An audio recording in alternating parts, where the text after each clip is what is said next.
بەناوی خوای بەخشندە و میهرەبان، شاد و کامەرانم ئەزیزان کە لە دەرفەتێکی نوێ و لە بەرنامەیەکی تایبەتەوە هاتوومەتەوە خزمەتتان. کاتێک باس لە پرۆسەی سیاسیەکەین، باس لە پرۆسەیەکی گرنگەکەین کە پەیوەندی بە کاروباری بەڕێوەبردننی وڵاتەوە هەیە، بەو بڕیارانەوە هەیە کە لە بەرژەوەندی کۆمەڵگادرێ. جا ئەو لایەنە سیاسیانی کە بەشداری لەم پرۆسەیەکەن، دوجار ئەم پرۆسە سیاسیە ئەم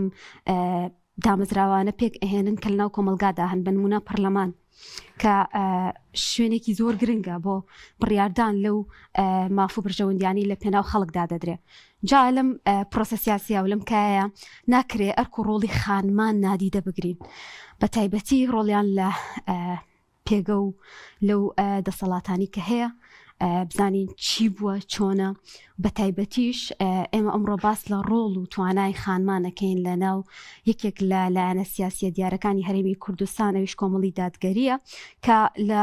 ساڵانی پێشودا و لە خۆلەکانی تری پێشووی پەرلەمانی هەم کوردستان هەم عێراقدا نوێنەری ئافرەتی هەبووە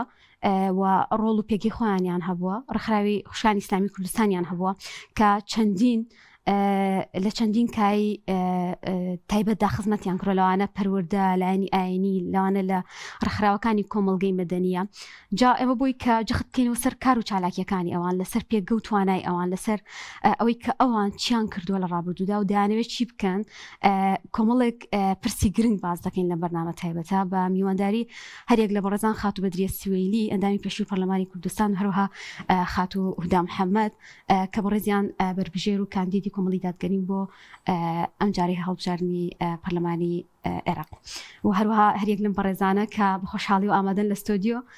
هەم گفتوگۆکەمان دەوڵەمەنەکەن، هەم بەشدارێکی جوانیان هەیە. سپاسانەکەم کە بەشدارن لەگەڵمانە. جا ئەچمە لای مەوسا بەدری، حەزەکەم بۆ پرسیارە دەستیۆکەم، ئەگەر ئێمە بگەڕینەوە بۆ ڕابردوو، باس لە پێگەی ئافرەتان، باس لە ڕۆڵی ئافرەتان بکەین، هەر لە خەباتی شاخەوە دواتار بۆ شار، ئەکرێ بڵین هەر لەو کاتەوە خانمان لە ناو کۆمەڵی دادگەریە ڕۆڵیان هەبووە، توانایان هەبووە و لەو کاتەوە دەست و پەنجیان دیار بووە؟ بەنای خوای بەخشندەی میهرەبان، تەبەن ئافرەتان لە تەواوی قۆناغەکانی گیانەگەر بگەڕێنەوە بۆ پێشین و بگەڕێنەوە بۆ مێژووی ئیسلام، بگەڕێنەوە بۆ سیرەی پێغەمبەری سەرۆر عەلەیهی سەڵات و سەلام،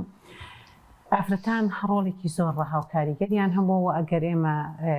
سەرچێکەین بە ژیانی ئەسحاب و ئافرەتان مەککەیەکان و ئافرەتە ناودارەکانی ئیسلام، پێشەنگێکی زۆر بەرچاویان هەبوو لە تەواوی کایەکانە پێشنگ بوون. هەموو پێشەنگەکان، چ مەیدانی جیهاد، چ مەیدانی بەیعات، چ مەیدانی بۆ نمونە تەربەوی و هەموو مەیدانەکان ئەوان پێشەنگ بوون. لەو کاتەوە ڕۆڵی ئافرەت و پێگەی ئافرەت و مەکانەتی ئافرەت و ئازایی ئافرەت و گوێری ئافرەت و پەروەردەی ئافرەت وە کۆمەڵگا دەوری خۆی بینیوە. ئەتوانم بڵم لەو کاتێک کە محەممەدی پێشەوە صلی الله علیه وسلم نور و ڕووناکیەکەی دەرکەوت، شکۆمەندی و ڕۆڵ و توانا و لێوەشاوەیی و چۆنەڵەی مەکانەتی ڕەها بۆ ئافرەتان هەم دروست کراوە، هەم پێی بەخشرا. بۆیە کە دەڵێن دەگەڕێنەوە بۆ ئافرەتانی پێشین، کە یەکەم ئافرەتی ئیسلام دایکە خەدیجە بووە کە بازرگانێکی بوێر، وەزیرێکی دارایی سەردەمی خۆی، ئافرەتێکی ئیداری، ئافرەتێکی پڕمەکانەت، ئافرەتێکی چۆنەڵەی چست و چالاک، ژمێریارێکی سەردەمی خۆی گرنگ، تاجیرێک و بازرگانێکی گرنگ.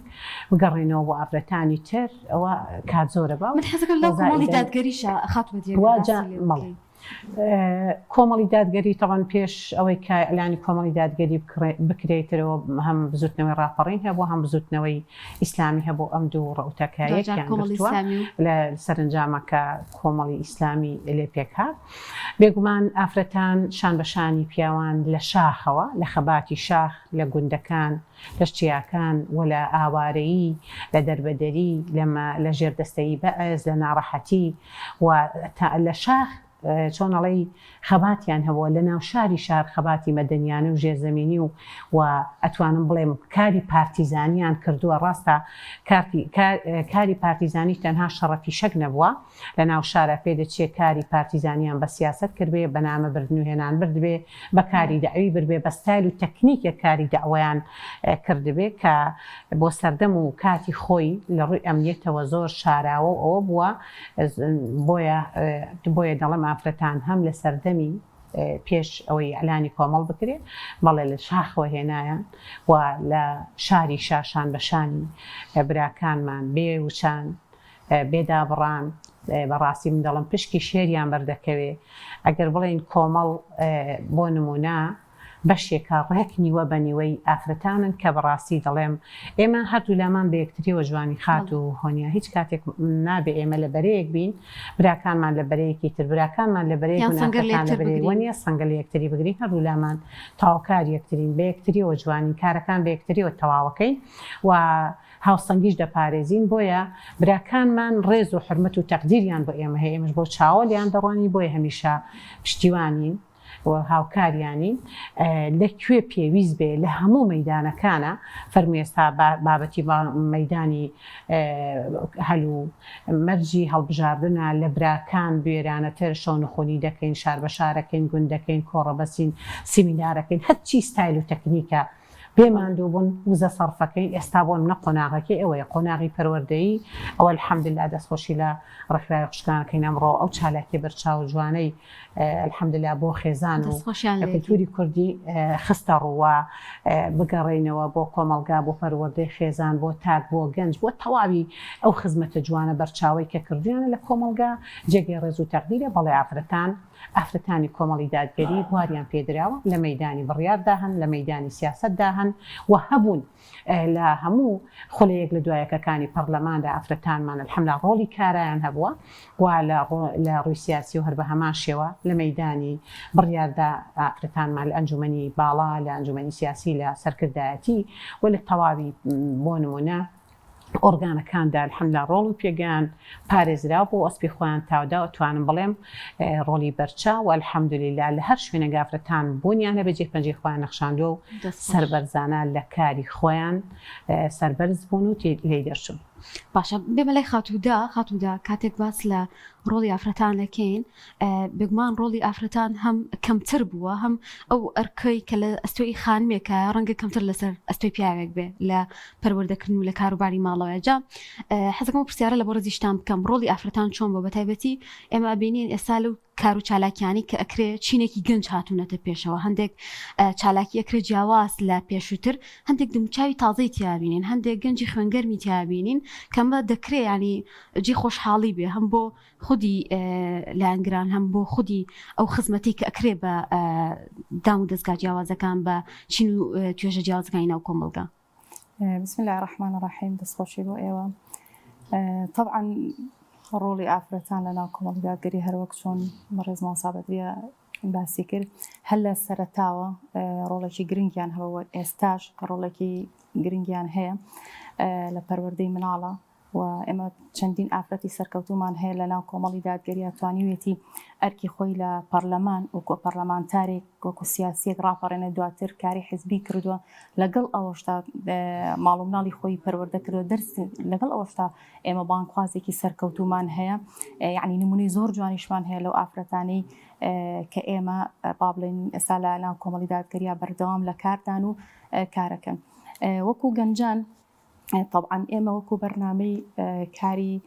با بڵێن کاندیدانی کۆمەڵی دادگەری و کۆمەڵی ئەجەندای کۆمەڵی دادگەری گەنج چینێکی گرنگە لە ناو کۆمەڵی دادگەریە و ئەبێ هەوڵی بۆ بین ئەبێ بوارێکی ڕەخساندووە کە گەنجان بێنە ناوەوە چونکە ئەو وزە و تاقەی کە گەنجی ئێمە هەیە طبعا گەنج بەبێ جیاوازی چ لە ئافرەتان چ لە برا بەڵام ڕۆیمە تایبەتمان کرۆ بە خانمان ئەوە تایبەتەکەی بە خانمان بۆیە خانمان جی ئەکەنە گەنجی ئافرەت بوارێکی ڕەخساندووە و ئەبێ ئافرەتان خۆیان بسەلمێنن و بزانن چۆن مامەڵە لەگەڵ خۆیان ناکەن بە زانستیان لە ڕووی ئاینەوە بتوانن کە ئافرەت خۆی سەلماند ئەو کاتە یعنی تۆ لەو شوێنە هەمووی نک با بڵێن لە ناو حیزبێکە یان لە ناو کۆمەڵگەیەکی گەورەیە ئەو خەڵکە قەنەعەت بە کارەکە دەهێنە کە تۆی بینی سەرکەوتوو ئەبیت. باشە خاتو بەدریە بێمەوە لای بەڕێستان دەوتری هەر خۆی لایەنە ئیسلامیەکان ڕخنەیەکە کە لیانە گیرێ وەکو پێویست ئافرەتانیان نەهێناوەتە ناو کای سیاسیەکەوە هەتاوەکو ئێستاش ئەبینین لە مینبەرەکانەوە لە زۆر جار میدیاکانەوە کە مامسایەکی ئاینی هەن لەو لایەنانەدا کە باوەڕیان بەکاری ئافرەت نییە هەر ئافرەت لە ماڵەوە بێتە دەرەوەجا چ ئەوی کە بگا بۆی کە بەشدارم لە پرۆسە سیاسیەکە لەوەی کە ڕێژەیەکی بەرچاویان لە ناو خودی بۆنە پارێزگا و پەرلەمان و ئەو دام دەستگایانە هەبێت کە لە کۆمەڵگەدا پێک ئەهێنرێ وەڵامتان چییە بۆم ڕخنانە هەر بەڕاستی ئێوە ڕێژەتان کەمە یان بۆچی وەکو پێویست نین سەبارەت بە نەبوونی ڕێژاوە بێ خەڵکی هەرێمی کوردستان وەڵام باتەوە لەبەرەوەی کاتیانی و پێتان وایە خەتەی لایەنی کۆمەڵی دادگەری خۆی نییە ئەمە هەموو هەلوو مەرجێکمان بۆ ڕەخسێنراوە لەلایەن کۆمەڵی دادگەری پێشتان وایە ئافرەتێکی زۆر بەشدارە لەگەڵتان بەتەکید بەس ئیترەوەی کە بابەتی ئێمە بگەڕێنەوە بۆ پەرلەمانەوەی ترەوە کەوێتە سەر متمانەی خەڵک تا ئێستا بە نمونە نەک ئێمە لایەنە ئەلمانیەکانیش ئەگەر بابەتی لایەنی کۆتانە بێ کاتەوە تایبەت نییە بە حیزبێکی لایەنێکی سیاسی بێگومان ئەوانی شەر هەمان بە هەمان ستایل و هەمان تەکنیک کارەکەن هەم لە ڕووی سیاسی و بابەتی حیزبی و کۆنگرە و کاندیدبوونی سەرکردایەتیان و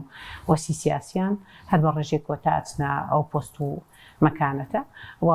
پەرلەمان هەر بە هەمان شێوە و کارەکانی تر بەڵام هەندێک پۆستی سیادی هەن هەندێک بابەتی تر هەن بە تەسکیەی حیزبی ئەوان لە دەسەڵاتدان چیان مەبەست بێ بابەتی جیازیش کراوە لەو لاوێنی کە ئافرەتێک لەناو کۆمەڵی دادگەریە بێ زۆر جیاوازە لایەنێکی ئەلمانیا بێت ئافرەتانی ئێمە الحەمدولله ئێمە پێویست ناکە مێژوو شاهیدە و ڕابردوومان شاهیدە و کارمان کردووە و ئەزمونێکمان کردووە و ئەرشیفمان جێهێشتووە و ئەوەنە ئەڵێم من باسی خولەکەی خۆمەکەم کە دەگەڕانەوە بۆ خولەکانی پێشووتریش دیراسی خۆشکانی خۆمان برایانی خۆمانەکە لە ئەرشیفی کاری پەرلەمانیان هەم لە کاری لیژنەی هەم لە کاری بەدواداچوون و چاودێری هەم لە کاری یاسادانان و ئاراستەکردنی پرسیار و هەموو ئەمانە الحەمدولله پشکی شێر بەر پەرلەمانتارەکانی ئێمە کۆبوو لە خولەیەک لە دوایەکەکان خۆشبەختانە خولی پێنجەمی پەرلەمان زۆرترین یاداشت و الحەمدولله ئەو پڕۆژە یاسانی کە گرنگ بوون بۆ کۆمەڵگە ئێمە چۆنەڵێ ڕۆڵی کارا و بەرچاومان هەبووە و بەستەنها بۆ بەندە بۆ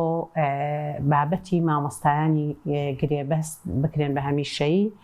تەنها لە ماوەی 1 مانگە 16 یاداشتم ئاراستە کرد بۆ خوێندکاران بۆ دەرماڵە 16 ڕۆژ لەگەڵیانە 2 هەفتە زیاتر هەم لە تەواوی پارێزگاکانە لەگەڵیانە لەسەر خەت بووین ئەو پرۆژە یاسا گرنگانەیە لە یەک لە دوایەکانی کە دەرمانەکردن بابەتی پرۆژە یاسای پەروەردە کە من لە لیژنەی پەروەردەش نەبووم زۆر بە چڕوپڕی کارمان لەسەرەکە تا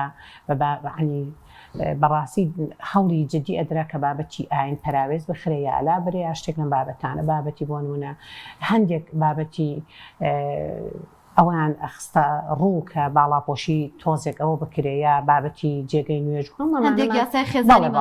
بێجگەلەوە ئەوە یاسای خێزانی کا و دەنگ و گەورەی لێکەوتەوە ئێمە بووین ئەم خوشکەتان کاتێک پرۆژە یاسای خێزانی نووسرایەوە تەسەورەکەی لە مانگی پیرۆزی ڕەمەزانە بوو تا کاژمێر 2 بەربانگ و ئەوم نەکرد بەس بۆ ئەوی دیڕێک شتێک نووسێ پێچەوانە بێ لەگەڵ عرف و عادات و تەقالیدی خێزان و کۆمەڵگەکەمان ئەمانەمان هەرمووی ئەوە بوو بۆ ڕووشابوو لە نووسینەوەی پرۆژە یاساکە وایە حیبین زیندوو بین ئاگامان لەبێ لەگەڵ چۆنەڵەی ڕاوێژکارێکی خۆمانمان لەگەڵا بوو کە الحەمدولله ئەویش سێقە و پێکراوەمەوە ئەمە چاوت لەسەر بڕگە بە بڕگە ئەوە بێ کاتێکە هەندێک بابەت کە بە کەڵکی ئێرە ناباز بکرێ ئەیانت بی خەنە ڕوو هەڵوێستەی زۆر جدیمانە کرد سەرنجامیش الحەمدولله سقوتمان پێ کرد بابەتی دەرکردنی یاسای موادی هۆشبەر کە 5 مادە بوو بەندە نووسەری ئەو پرۆژە یاسا گەورەیە بۆ راپۆرتەکە لیژنەی ئێمە ئامادەمان کرد الحەمدولله هەوڵی جدیماندا ئەوی قامەحەجی خۆمان کرد کە ئەو حاڵەتە مەترسیدارە ڕووی هەرێمی کوردستان کردووە وەکو وڵاتانی دراوسێ سنتەرێکیان بۆ بکەن و هیچ ناتۆزێک کەم بکرێتەوە ناڵی بنەبڕ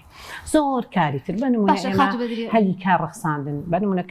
کاتێک بەرنامەی کاری حکومەت خرا ڕووی هۆڵی پەرلەمان خەڵکی هەرێمی کوردستان شاگەشکە بوو کە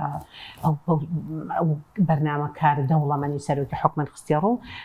گەنجانە بێدامەزرێن و هەلی کاریان بۆ بەڕێز هەتا دوای. باش ئەمە خاتو بەدری حەزەکەم لەیا بۆسین باست لە پرۆژەی زۆر گرنگ کرد بەڵام ئەمە هەر خاتو بەدریە بوو یان پێش ئەم خولەی پێنجمی پەرلەمان کە بڕستان ئەو کاتە لەوێ بوون پێش ئەوە لە پەرلەمانی عێراقا لە پەرلەمانی کوردستانە خولەکانی پێشووتر ئافرەتانی تر هەر لە کۆمەڵی دادگەریان ڕۆڵیان هەبووە ئەڵم کە چوومەتەوە بۆ ئەرشیف جێگەی دڵخۆشی شانازی بووە هەم سکرتێر و بەڕێوەبەرە گشتیەکانی بەتەکیدنیا بە ئینسان من وشەی من تۆزێک ناجوانە بۆیە منەڵم گەڕامەوە بۆ ئەرشیفەکانی پێشوو پشکی شێربەر خوشکبراکانمان کەوتووە و بە تایبەتی خوشکانێمە بابەتەکەمان ئافرەتانەوانە ئافرەتانمان دڵسۆزی زۆر ڕەهایان بە خەرجداوە کاتێک بە دووەدا چونمانە کرد لە جنگەیەک لە دوایەکەکانی ناو دامەزراوی پەرلەمان بەڕێوەبەرە گشتیەکان سکرتێری دیژنەکان و تەواوی دام و دەستگاکانی ناو دامەزراوەیە زۆر بە ئیجابی باسی پەرلەمانتارە ئافرەتەکان ئێمەیان دەکردوە ئەرشیفیان بۆ مێژوویە پرۆتۆکۆلی پەرلەمان زۆرترین هەک بە و دەستکەوتی ئەوانی تێدا بووە بۆیە ئێمە کاتێک کە دەڵێن باسی ڕەخساندنی هەلیکار و دانەمەزراندن ئەمان ناکرا بەرنامەی کار لە مەیدانی ئەمەل و جێبەجێکردنە هیچ ئەوە نەبوو بەڵام کاتێک ئێمە هاتین یاسای ئەمەلمان گۆڕی باشە یاسای کارمان گۆڕی کە کاتێک یاسای کارمان گۆڕ تاکە فراکسیۆن بووین کە مەجالی کارکردن و هەلی کارمان بۆ زۆرترین گەنجی هەرێمی کوردستان ڕخسان کە ئەو پرۆژە یاسایە ئێمە تەقدیممان کرد هاوتامان کرد لەگەڵ یاسای ئەمەلە چی بوو؟ ئەبێ طبعاً ئێمە کەرتی گشتی و کەرتی تایبەتمان هەیە لە کەرتی گشت حکمی دایترەوە خۆ چەند ساڵە گەنجەکانمانەوانە هەمووی دانەمەزراون و تەخەڕوجوانە ئەوە بێهیوا بووین لە بابەتی کەرتی حکمی باشە کەیتر ئێستا دامەزراندن نییە وتمان باشەمە چەند هەزار کۆمپانیامان هەیە وەرە بە هەلی کار لە کەرتی تایبەت تا بڕەخسێنی بۆ گەنجان پرۆژه یاساکەی کۆمەڵی دادگەری بوو ئێمە هاوتامان کرد لەگەڵ تعدیلی یاساکەدا لە سەدا ڕێژەی لە سەدا 75 کرێکاری خۆماڵی بن کە کار دەکەن لە کەرتی تایبەتە 25ەکەی هی دەرەوە بێ لە پێشە 75ەکە دەرەوە بوو 25ەکەی ئەوە بوو خۆمان بوو بڕواتانە بێ ئەم خوشکەتان کارگە بە کارگە شەریکە بە شەریکە شارۆچکەکان محافەزەکانە گەڕین بزانین ئەم شەریکەیە لە فڵان شوێن کە ژینگەی مەنتیقەکەی تێگاوە بۆ دەبێ گەنجانی ئەم مەنتیقەیە لێ سوودمان نەبن ئەگەڕین زۆرترین جوهدمانە کرد بۆ ئەوەی ئەها ئەو یاسای جێبەجێ بکرێ زۆر شتی تر کە لەم بەرنامەی جگەلەوە خات و هۆنیا جگە لە بابەتە کاری پەرلەمانی یاسا دەرکردنا چاودێریکردنا بە دووادا چوونە و ئەو کێشە و مەشاکیلانی تەبەن تۆ بێجگە لە کاری ناو پەرلەمانت نووسنگەیەکەیە لە شارەکانی خۆت هەموو هەفتەیەک واجبە لەسەرت ڕۆژانە یەک ڕۆژ لە هەفتەکەدا مراجع ببینی ئێمە ڕۆژانە بەردەوام هەفتانە مراجعمانە بینی پرسیارمان ئاراسە کرد بە دووادا چونمانە کرد لە کاری من بڕیادەری لیژنەی بمرەم ئەوەندەی لە سزنەکان ئەوەندەی لە ماڵەوە نەبووم باشە لە لیژنەی ئافرەتان چ شتێک حقوق و مەکانەت و کەسایەتی ئافرەتی بپاراستایە لە بابەتی پلەبەرزکردنەوە و دامەزراندن و هەموو ئەوانەدا ئێمە ڕۆڵی بەرچاومانە بووە جگە لەوە خات و هۆنیا ئێمە بەم پۆشاکە ئیسلامیەوە سوپاس بەخوای گەورە ئەدایەکمان کرد خۆتان ویدیۆتانە بیستوتانە کە سەرۆکی بەڕێزەتی پەرلەمان باسی ئەدای بەندە بەتایبەت دەکا و باسی فراکسیۆنەکەی ئێمە دەکا و باسی کۆمەڵێک پەرلەمانتارێک ئاکاکەتی شەیدانە ئەو سوێندە یاسایی خۆیان پاراست ئەو موچەی خۆیان هەڵاڵ کرد یعنی الحەمدوللا جگە لە کارە پەرلەمانیەکە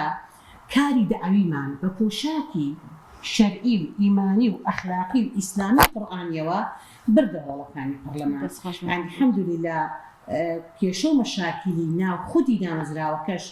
یەکەم دەستپێکی من یەکەم کاری من کە ڕۆیشتماوێ زوڵم لە 150 فەرمانبەر بە زیادبوونی دەوام و هەندێک کێشە و مەشاکیل لەگەڵ سەرۆکی پەرلەمانە یەکەم ئیشمان ئەو کێشانە دووچارە سەر نەکرد الحەمدوللا ئێمە جگە لە کارە پەرلەمانەکەی ئەوشمان بردە بەڵام سەودا بێم وەلای بەڕێستان خات و بەدرێ باسی لە کار و چالاکیەکانی ئەو خاتونانە کرد کە لە خولەکانی پێشووی کوردستان و هەم پەرلەمانی عێراقا ڕۆڵیان هەبووە بەڕێستان ئێمە زانیستە لە کاتی گەرمی بانگەشایین نزیکین لەو پرۆسە گەورەی کە ئیتر هەڵبژاردننی نوێنەرانی عێراقا بەڕێستان وەکو کاندیدێک وەکو بەرپژێرێک پێتان وایە تا چەندێک گرنگە متمانە بدرێتەوە بە خانمان بۆ ئەوی کە نوێنەرایەتی خەڵکی کوردستان بکەن نوێنەرایەتی خودی خانمان بکەن بۆ داکۆکیکردن لە ماف و برژەوەندیەکانیان بۆی کە خانمێکی باڵاپۆش بە دیر و تێڕوانینێکی ئاینیەوە بە گرنگیدان بە بەها ئاینیەکانەوە لەوێ دەنگ و ڕەنگی هەبێ. هۆنیاخان خۆی ئێمە وەکودا دەبێت ئاماژەی پێکرد بوونی ئافرەتێک ئەوش ئافرەتێکی باڵاپۆش بێت طبعا لە نەک تەنها لە پەرلەمان لە هەموو شوێنە حکوومەکاندا گرنگە و وجودیشی گرنگە بۆ نمونە یعنی ئێستا ئێمە لەم پرۆسەی هەڵبژاردنین زۆر گرنگە ئافرەتان بتوانن متمانە بە ئافرەت بکەن تا جارێکی دیکە بۆ نمونە هەنێک کار هەیە کە ئافرەتێکی ئێمە پێشتر یعنی خۆیان سەلماند و ئافرەتانی ئەلحەمدولیلا پێشینەیەکی باشیان هەیە کاری باشیان کردو جێگە دەستیان دیارە و سەرکەوتوو بوون هەر ئەمەش ئەبێتە هۆکارێکە با بڵێن ئافرەتانی ئەمە دووبارە سیقیان پێ بکرێتەوە دەنگیان پێ بدرێت هەتا بچنە ئەو کایەوە بتوانن طبعاً ئیشی پەرلەمان و هەنێ ئیشی تر لەوانەیە جیابێ بەڵام لە پەرلەمانە ئەوان بتوانن ئەو پرۆژانەی هەیە کە چ بۆ ڕۆڵی ئافرەت بێت بۆ گەنجان بێ بتوانن بۆ نمونە لە کاتی بودجەیە بێ هەر شوێنێکی ترا بێ ئەم پرۆژانە جێگەی بکەنەوە بتوان کار بۆ ئافرەتان بکەن. باشە خاتوودا پێت وایە پێشوازی خەڵک بۆ ئێوە وەکو پێویستیان جێ دڵخۆشیە بۆی کێ من نزیکین لە هەڵبژاردنەکان کە دووبارە خانمێک نوێنەرایەتی خەڵک بکات و لە پەرلەمانە بە ڕۆڵی خۆی ببینێ خۆی ئەوەی کە ئەها دەڵێت پێشینان یعنی شتێکی باشیان کردووە ئێستا کەسێکی وەکودا دەبدرێت کە لە پەرلەمانە بۆ نمونە خوشکانی ترمان هەبووانی پێدا دەبدرێ خۆی لێرە ئامادەیە و ناوەکەی ئەبێنەوە خوشکانی ترمان لە خولەکانی پێشووی پەرلەمان ڕز خۆ ئیسلامان هەبووان هەمیان بتوانن بەتوانابوون هەموو ئیشی باشیان کردووە و بوونی ئەوان بوونی ئیشەکانی ئەوان کە ئیشی باشیان کردو کە سەلماندویان ئافرەت توانای ئەو کارانەیان هەیە ئەمە جێگای دڵخۆشی الحەمدولیلا یعنی بۆ نمونە زۆر جار ئافرەتان ئەبینین یعنی جێگایەکی دڵخۆشی کە تۆ ئەیبینی پێت ئەڵێ یان لەوانەیە نەشی ناسی بەڵام بە حکمی ئەو با بڵێن ئەوەی کە ئەوان ئیشیان کرد و کاری ئەوانیان بینیوە بە تۆ ئەڵێن کە پێمان خۆش یعنی ئەمە دەنگ بە ئافرەت بین هەتا بتوانێ دیفاع لە ماف و داوای ڕای ئێمە بکات. زۆر باشە ئێمە ئەزیزان ناوڕێک گۆرەگرین بەڵام بگمان دوای ناوبڕاکە دەگەڕێن وڵاتان و بەردەوامیە دەین بە پرۆگرامەکەمان.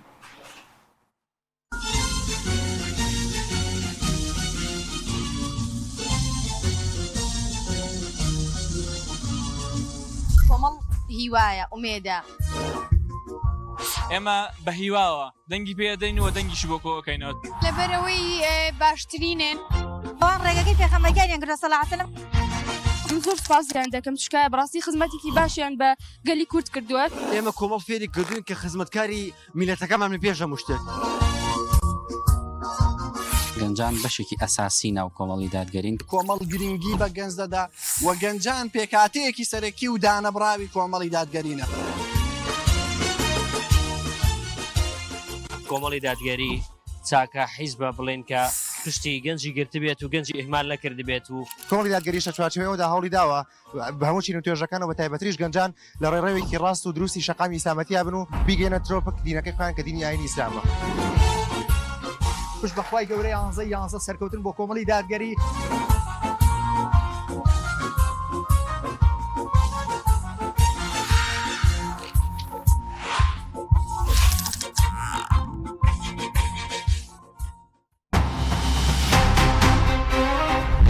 حیزب لە حکوومەت گەورەترە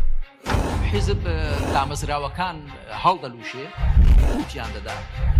ناکارایان دەکات بۆی من ڕاستی لە هەردوو حیزبی حکومڕان ناومێدم کە بتوانن گۆڕانکاری بەسەر خۆیان دابێنن و دوایش گۆڕانکاری بەسەر واقعی هەرێمی کوردستان دابێت بۆ 33 ساڵە بۆ شێوەیە چوو لە دوێ باشم لێسا لە پارتیەکێتی دەپرسم ئێوە دەتان وڵاتە بڕچۆ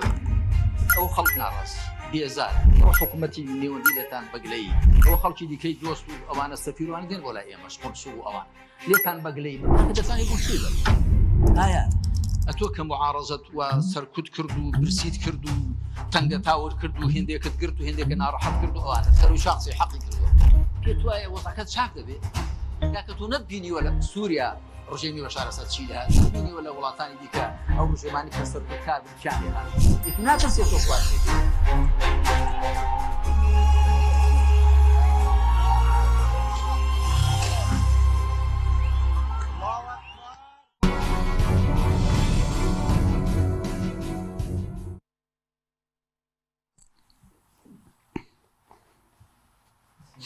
ئەزیزان ئێمە بەردەوامی دەین بە گفتوگۆکانمان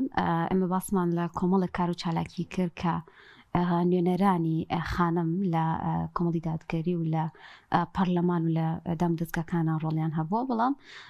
جگەل لەوە ئێمە گەر باسی ڕێکخراوی خوشکانی ئیسلامی کوردستان بکەین چەندین پرۆژەی تایبەتی هەبووە بە بابەتی پەروەردەی بە بابەتی ئاینی بە بابەتی جیاواز هەر ئەم ڕۆژ لە نوێترین پێشهات و لە نوێترین بۆنە کە سازکرا ئاهەنگێکی تایبەت و گەورە و ناوازە بوو کە تایبەت بوو بە بابەتی کولتور و ڕەسەنایەتی جلوبەرگی خانمان جا من حەزەکەم لە ڕخەری فستیڤالەکە و لە یەکێک لەو خانمانەی کە لە ستافی ڕخەری فستیڤالەکەیە بووە گوێبیستی چالاکیەکە بین خات و سمەیە گەر باسێک لەم فستیڤالە بکەی تا چەندێک ئەمە گرنگە بۆ ئێمە و بۆچی ینی هەمیشە کە باس لە کوردایەتیە کرێ ئەو خانمانەی کە سفورن پیان وایە تەنها ئەوان خۆیان بە کوردەزان لە کاتێکدا ئێمە بینین هەر لە کۆنەوە خانمانی باڵاپۆش جلوبەرگی کوردیان کردووە و هەمجلێکی پۆشتەش بووە تاوکو ساشدا گەورەکانمان هەر بە لەچکێکەوە ئەبین جلوبەرگی جوانی کوردیان لەبەرایە بوونی ئەم جۆرە لە چالاکیە و ئەم گرنگی دانا بە جلوبەرگی کوردی خۆمان تا چەندێک گرنگە بخێر بێ دووبارە وڵاهی پێم وایە ینی کۆمەڵ زۆر داهێنەرانە بووە لە زۆربەی ئەو پرۆژە و ئەو پرەنسیپانی کە ئیشی لەسەرکات بۆ ئافرەت بۆ گەنج بۆ قوتابی بۆ مناڵی هەتی و ینی هەمیشە هەوڵمان داوە داهێنەری و ئیبداع لەیش و کارمانە هەبێت و جێبەجێ بکەین ئێمە ئەمڕۆ هاتین وەکو ڕێکخراوی خوشکان هاتین ئەو شتێک کە ئەوان چەندین ساڵە ئیشی لەسەرەکەن چەندین ساڵە مشکی خەڵکیان بەوە بردووەکە ئیدیای کوردایەتی ئەو شتاناکەن ینی نەیانتوانی بە پرۆژەیەکی ئەوها کچانە کە زۆر تایبەتە بە کولتوری کوردایەتی و جلی ڕەسەنی ئافرەتی کورد بتوانن ینی عەرزی کەن و بیناسێنن ئێمە هاتین ئەمڕۆ 700 کچمان هێنا بە جلی کوردی و هەوریماندا بەسەری هەموویانە ئەو پەیامەمان گەیاند وسمان جلی کولتوری ڕەسەنی کوردی پۆشتەییە لە ئەسڵا ئەمەیەکە ئێمە نمایشەکەین و ئێمە توانیمانە ئەم حەقە بدەین و بە نوێنەرەکانمان بە ئیش و خزمەتەکانمان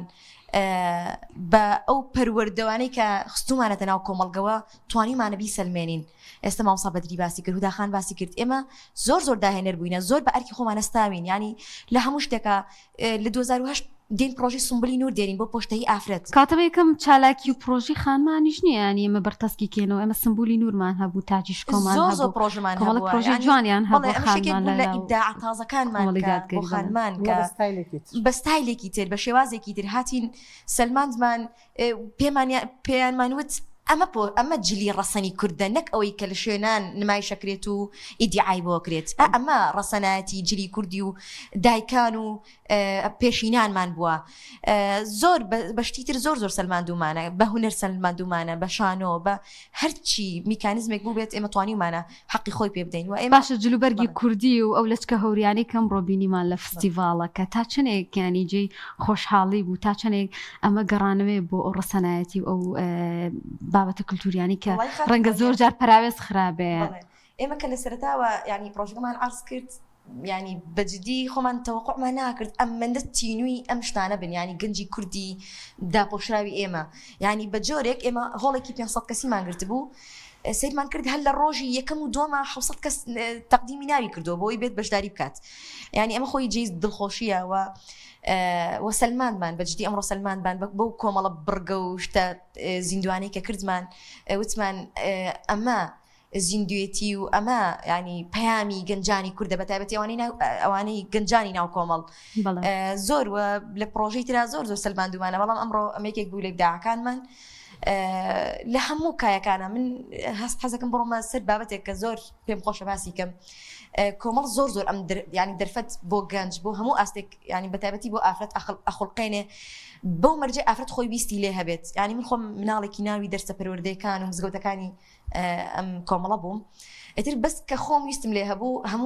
بە هەموو پلەکانی حیزبە هاتووم هەتا ئێستا گەیشتمەتەم قۆناغەکە سوپاس بخوا ئەمڕۆ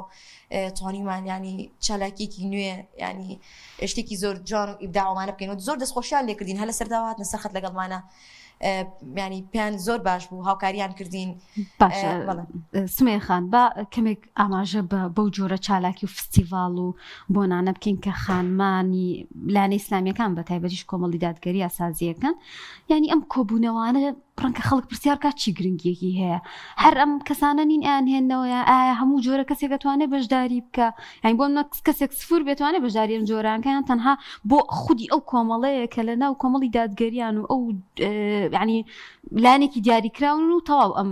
چالاکیانە ڕێخان ینی دەرفەتێک نییە بووی کە خەڵکی جیاوازیش بێتە ناو ئەم چالاکیانە و سودمن بێت ئێمە هەر لە سەرتاوە بەوە ناسانمان کە ئەمە ینی ناوی تەنەندا ڕێکخراوی خوشکانیشمان نەهێنابوو وسمان فیستیڤاڵی ناساندنی جیلی کوردەواری ڕەسەنە ینی ئەمان ویست نەوەیەک جلی کوردی ڕەسەن ئاشناکەین بنەوەی ئێستامان ینی بەجددی ئەوەنە ئیشکراوە لەسەری ئەمەە ینی بە بەرنامە و شتی جۆرە جۆرە بە بەرنامەی ڕۆژ ئاوا و کۆمەڵێک کللتوری نامۆ ئیشکراوە لەسەرەوەی کە تەنانەت ڕسانایەتی و بەرەو جەهلیان بردووە بەڵێ ڕسەنایەتی ئێمە دەستکاری جولانش کراوە بەڵێ ڕسەنایەتی ئێمە دەستکاری بکرێت ئێمە ئەمڕۆ ینی ئیشمان لەسەرەوە کردووە ویستمان ئەو پەیامە بگەینین وە گەیاندیشمان وەنەوەی نوێمان ئاشنا کرد بەوەی کە کچی من دادەکان خوشکەکان ئەمە جلی ڕسەنی کوردەواریە جلی ڕسەنی کوردەواری پۆشتەیە نەک ئەوەی کە ئێستا بە ئەنواع مۆدیل و تێکەڵکردنی بە کللتوری نامۆ و کە لە ڕابردوو تا بینیمان ینی زۆر ئیشکراوە بەرنامە و ینی پرۆژەی زۆر زەخمەوانەوە هاتوونەتە ناوەوەی کە ئێمە کللتوری ڕسەنی ئێمە پشێوێت من ئەو وڵامم دەستکەوێ تایبەت نیە تەنها بەلایەنێک و تەنها بە کۆمەڵێک لە ئەم چالاکیانەیان هەموو کەسێک دەتوانێت بێتەنە ئەم چالاکیان خەڵکی تیا بوو هەر بە جلێکی کوردیوە هاتبوو لەوێ بەشداری کرد هاتە کەسێکی جەگەر باڵا پۆش نەبێت و یان لە ئاساییەگەر بێت کردووە کە بۆ هەموو کەسێکە تەنیا بۆ خانمان بەڵێ ئەمانویست ئەوانیش ینی بەجددی زۆر پێمان خۆش بوو ئەمانش بەشداری بکەن ببینن کە پێیان بڵێن خاتونان ئەمە جلی حەبسەخانی نەقیب و پێشینانی ئێمن ئەمە جلی مێژووی ئێمە تکایمە شێوێنن تکای ڕسەناتیمان لە کەجار مەکەن و ئێمە زۆری ژانی بە هەموو پرۆژەکانمان بەو داهێنانانی کە کردومانە ئەومان سلماندووە ینی مامۆستا باسی کرد لە ئەنجومەنی نوێنەرانی عراق لە پەرلەمانی کوردستان ینی بەجددی ئەندامانی کۆمەڵ و کادیرانی کۆمەڵ زۆر بە جوانی ئەمەیان سلماندووە کە ئێمە لە هەموو شتێکە حەقی خۆی بە شتەکانە دەین بە دڵسۆزیەتەوە بۆ پەڕی هەرخۆیان دانیان پێناوان سەرۆکی پەرلەمان نەبووتی بوتی وەکو بەدریخان ینی ناوی هێنا بەدریخان بن ینی ئەدایانە ینی بە دڵسۆزانە ئەدای خۆتان بکەن بە دڵسۆزانە ئیشی پەرلەمانی خۆتان بکەن ینی نەک ئەوەی کە ینی هۆنیاخان ینی دڵسۆزیێت زۆر گرنگە ئێمە شێکێک لە هێڵە گشتەکانی کۆمەڵ و ئیسلامیەتی ئێمە ئەوەیە کە هەر کارێکمان کرد بە پسپۆڕی و بە توانایی و بە دڵسۆزیوە بیکەین ئافرەتانی هەستەکەم تا ڕادێکی زۆر ئەمەیان سەلماندووە ئەسپاس دەکەم کەسێک لە ئێوە مداخەلە کاگەر خاتو فەرین پرسیارێکیان با بڵێن ڕاو بۆ چوونێک سەرنجەکەت هەبێ وڵای ڕاوبۆچینی مەسلەیە و فستیڤاڵی ئەمڕۆ بڵێ تۆزە من حەزەکەم لەسەر ئەوە قسە بکەم فستیڤاڵەکەی ئەمڕۆ ئەگەر تۆزێ بە وردی سیرمان کردایە بڵێ جلی کوردیان وا لێ کردووە هیچ بەهایەکی نەماوە هیچ نموویەکی لە ناوەیەکی کوردایەتی و ڕسەنایەتی پێوە یعنی تۆ سێریکە و کچانەی ئەمڕۆ کچی گەنج بوون هەمووی گەنجێکی جوان بوون بەتوانە بوون لەچکەیەکی جوانیان پێوە بوو یعنی ئینسان وا هەستی ئەمە بکە ئەمە وا لێک باتەوە تۆ لەو بازاڕای شتێک ئەبین ئێمە چەندجاش ئەم قسەمان لێ گیاوەتەوە بەستم کچەکانمانە ئەو کچەمە گەنجە جوانانەمان هەردەی هەیە هەر ڕەفێقی ئەوانیشە سید ئەەکەی هەرجری کوردی لە بەدایە لەلایەکۆ هەڵدراوە لەلایەکۆ جۆرەها شێواز دەستکاریەکرێت ئەشکال شێوان دوێنە سوپاسی خۆی گەورە ئەەکەین ئێمە لەسەر ئەوانی کە ئەلحەمدولیلا کۆمەڵە کچێکی زۆر جوانی لێبوو بەلەچکەیان کردبوو هەموو گیانیان داپۆشرا بوو یعنی ئەوە ئەگەر تەشبیهیکەین بە شتێکی تر تەشبیهمان چەند جار بە نقلێک کردووە کە سیرمان کردێتەوە بوتومانێت لە پاڵیا دانراوە بە بەرگەوە لەو لاشەوە بێ بەرگ دەی کامیان هەڵ ئەبژێری بەرگدارەکە هەڵ ئەبژێری دەستخۆش بیاخوا خاتو فەرین سپاسەکەم ئەگەر شتێکی ترما بێ وڵی هەر دەستخۆشی لە خوشکان بەڕێستەکەم و سەلام سپاسەکەم لەگەرەوە لای خاتنان دەستخۆشی لە خوشکانەکەم کە ئەمڕۆ زەحمت هەستا بوون بە ئێمەش دەستخۆشیان لێکین چالاکیی نوعی جوانیان کرد زۆر بمان بینیمان و ینی سیمایەکی جیاوازی پێوە دیار بوو خاتو هودایەمەوە لای بە ڕێزت سەبارەت بۆ کار و چالاکیانی کە لەناو ڕێکخراوی خوشکانی ئیسلامی کوردستانە دەکرێت بۆ چوون چیەوە گرنگترین ئەو کارانە چی بوو کردەوە؟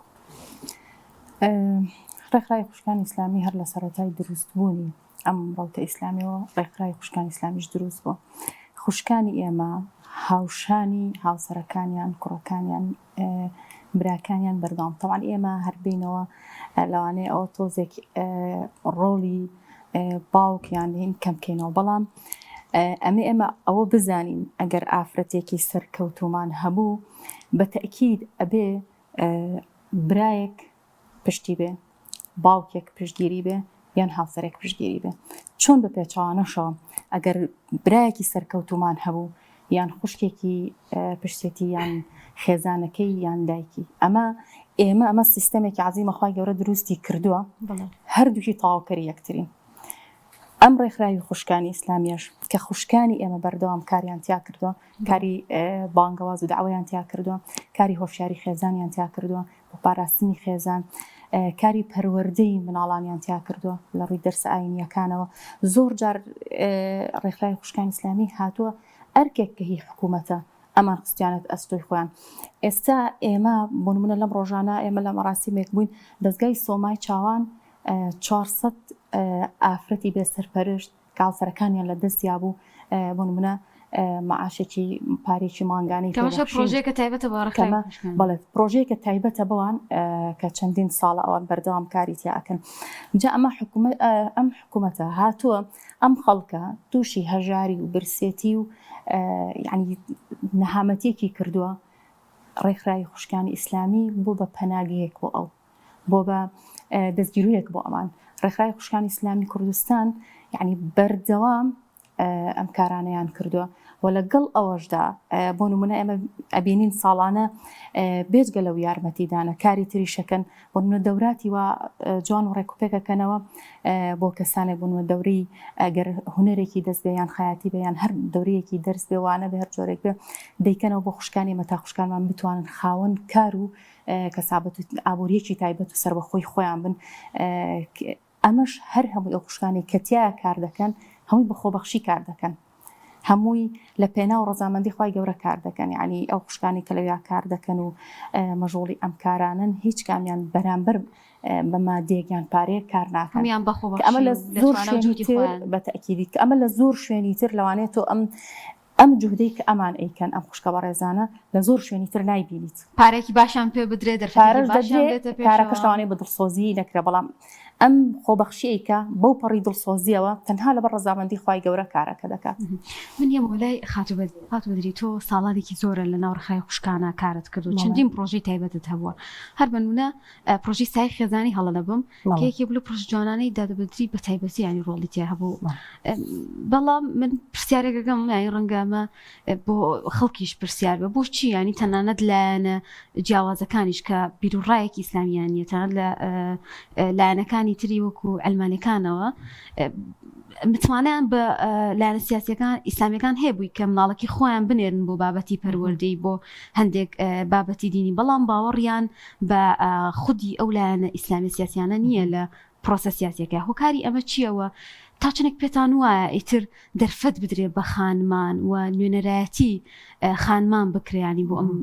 کای گرنگانی پەرلەمانیش وڵاجە هەوا بێ ئەو خەڵکەی کۆمەلگا بۆ خۆی وەڵام باتەوە کە الحەمدولیلا خوشکانی ئێمە خوشکانی کۆمەڵی دادگەری خوشکانی ڕێکخراوی خوشکانی ئیسلامی نازانم بە چ زمانێک تعریف و پێناسیان بکەم کە بەڕاستی کولەن هەگبیان پڕە لە مناڵێکەوە بیگرە تا دەگاتە تەمەندارێک تەمەن وەسەتێک هەمووی ماشەئەڵڵا پڕ معلومات و دامەزرا و لە هەمووی گرنگتر کە بە پێوەری شەرعی کارەکەن ئەو گرنگی بۆ ئێمە کە تەواوی ئەم کارانی کە خاتوسمەیە لە چالاکێکی ئەمڕۆدا باسی کرد خات و پەروین کە ئەمڕۆ باسیەکە کە کۆمەڵە گەنج پێشنگ بوون هەموو کارێکی ئێمەی کۆمەڵی دادگەری بە پێوەری شەرعی کارەکەی لە چوارچێوەی شەر ئەوە کارەکەی بۆیە دەڵێم کاتە پێ دووە دوژمنی ژانی شایەتیتان بۆ لەولایەنەوە وەڵاهی جا من دەڵێم تاقی کراوینەوە ممارەسەمان کردووە دانیان پێداناوین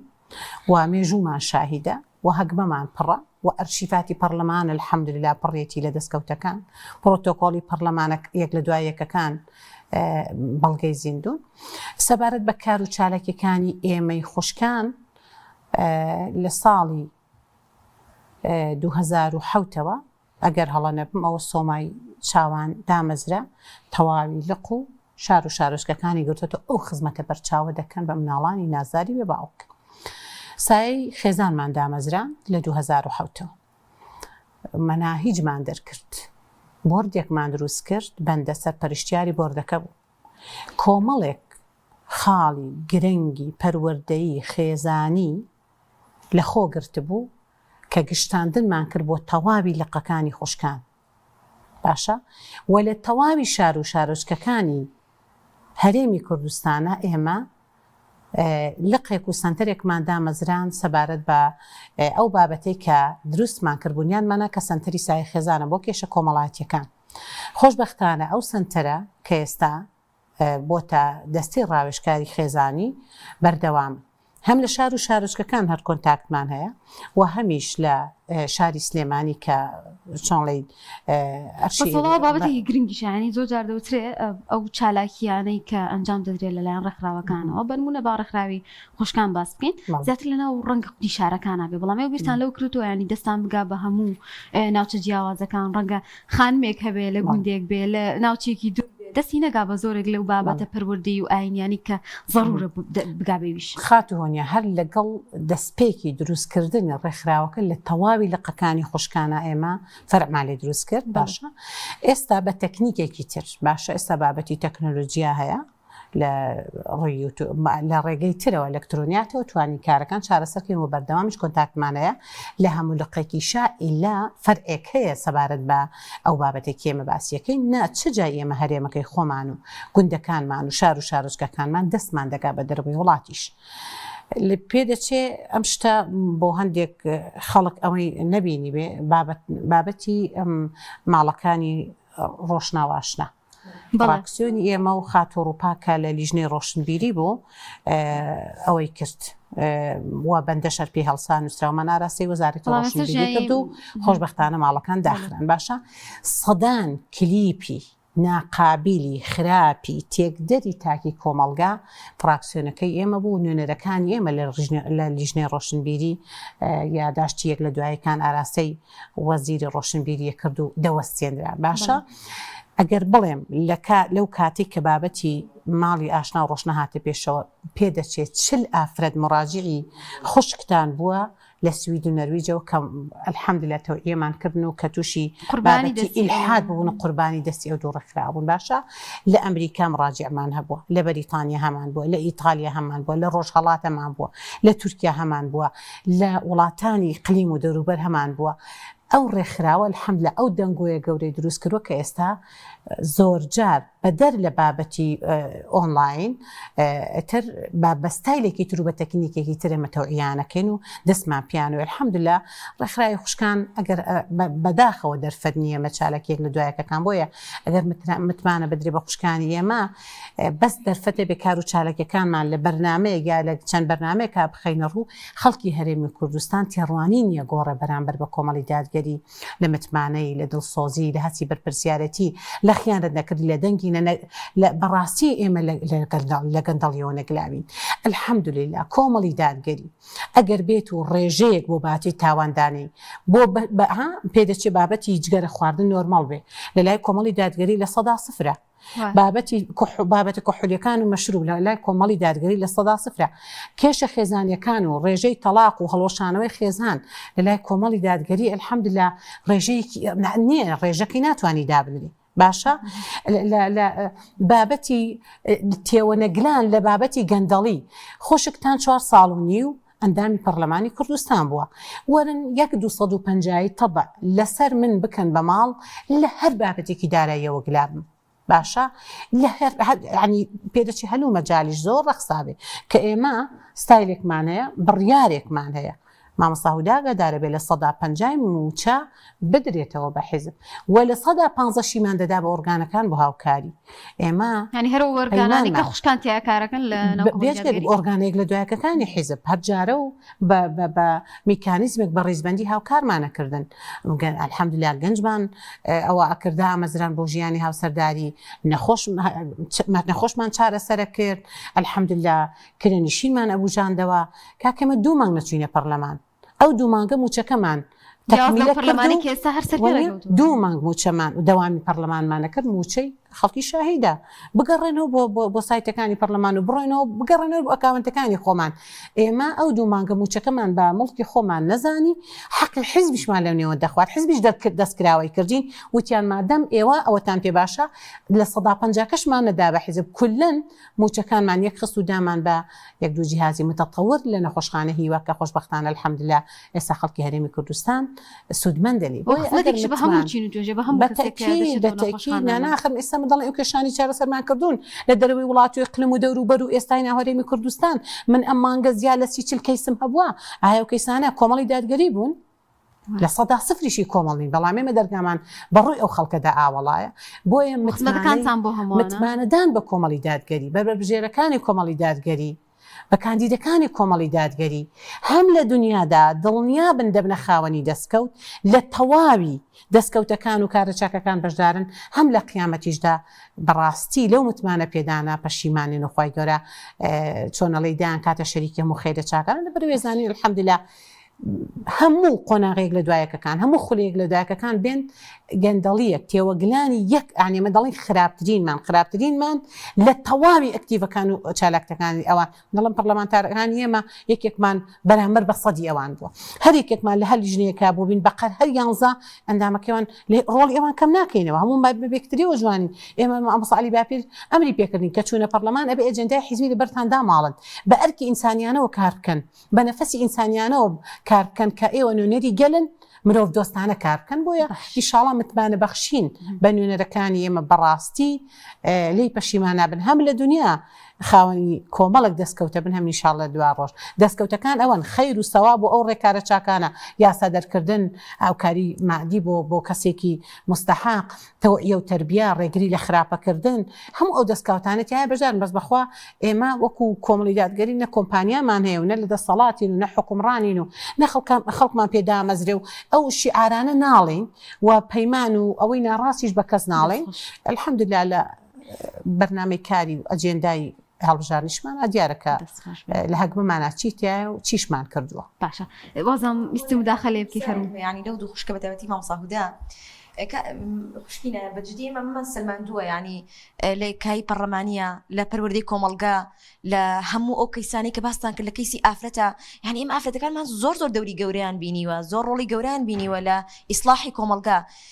ئێمە تا چەند گرینگە ینی هەم ناوخۆ هەم دەرەوە ئەم ئەو خوشکانی کە پێشتر ینی ئێوە لە ڕێگ ئێوەی وەکو نوێنەر خزمەتتان بەم بەتایبەتی چینی ئافرەت کردووە و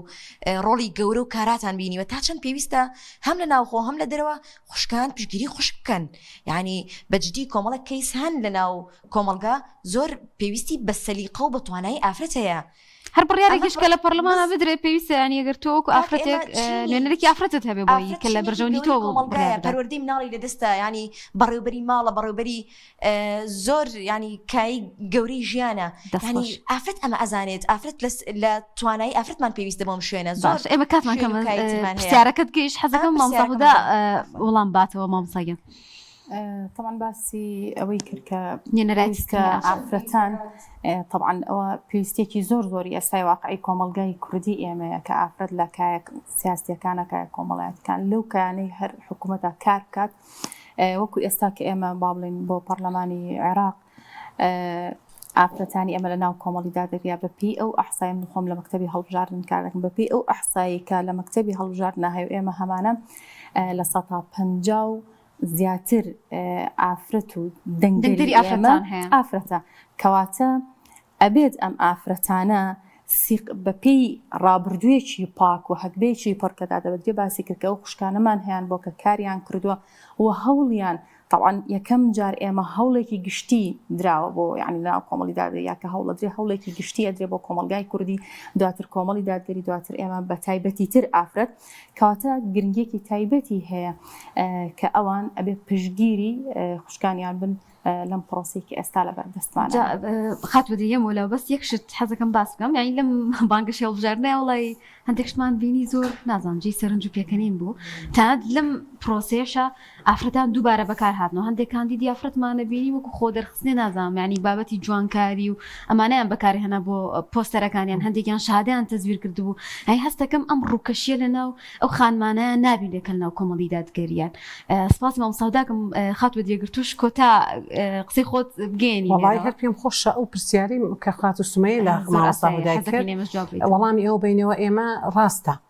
ئەوەی کە خات و سومێوتی ئافرەت لە ئازاری ئافرەت لە پێداویستەکانی ئافرەت لە کاری ئافرەت تێگە